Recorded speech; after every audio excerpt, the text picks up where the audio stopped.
கோவை பெரியகடை வீதியில் தங்க நகைக்கடையில் ஜன்னலை உடைத்து நகைகளை திருட முயன்ற அசாம் மாநில இளைஞர் போலீசில் சிக்கியிருக்கிறார். 5 கோடி ரூபாய் மதிப்புள்ள நகைகள் தப்பியது எப்படி? கோவை பெரியகடை வீதியில் அருண்குமார் என்பவருக்கு சொந்தமான நகைக்கடை செயல்பட்டு வருகிறது.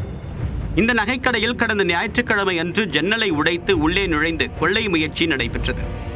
நகைக்கடைக்குள் ஜன்னலை அறுத்து நுழைந்த நபர் கடையில் உள்ள தங்க நகைகள் வைக்கப்பட்டு இருந்த லாக்கரை உடைத்து நகைகளை கொள்ளையடிக்க முயன்றார். ஆனால் லாக்கரை உடைக்க முடியாத நிலையில் அதை அப்படியே போட்டுவிட்டு தப்பிச் சென்று விட்டார்.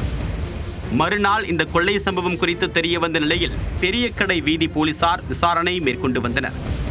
சம்பவ இடத்தில் இருந்த சிசிடிவி காட்சிகள் மற்றும் அருகில் இருந்த கடைகளின் சிசிடிவி காட்சிகள் ஆகியவற்றை வைத்து தொழில்நுட்ப ஆதாரங்களின் அடிப்படையில் விசாரணை மேற்கொண்டனர். இதில் அசாம் மாநிலத்தை சேர்ந்த மிதுன் நமதாஸ் என்பவரை போலீசார் கைது செய்தனர். கைது செய்யப்பட்ட நபரிடமிருந்து ஜன்னல் கம்பிகளை அறுக்க பயன்படுத்திய கருவிகளும் பறிமுதல் செய்யப்பட்டன. கைது செய்யப்பட்ட மிதுன் நமதாஸை நீதிமன்றத்தில் ஆஜர்படுத்திய கோவை பெரியகடை வீதி போலீசார் அவரை மத்திய சிறையில் அடைத்தனர்.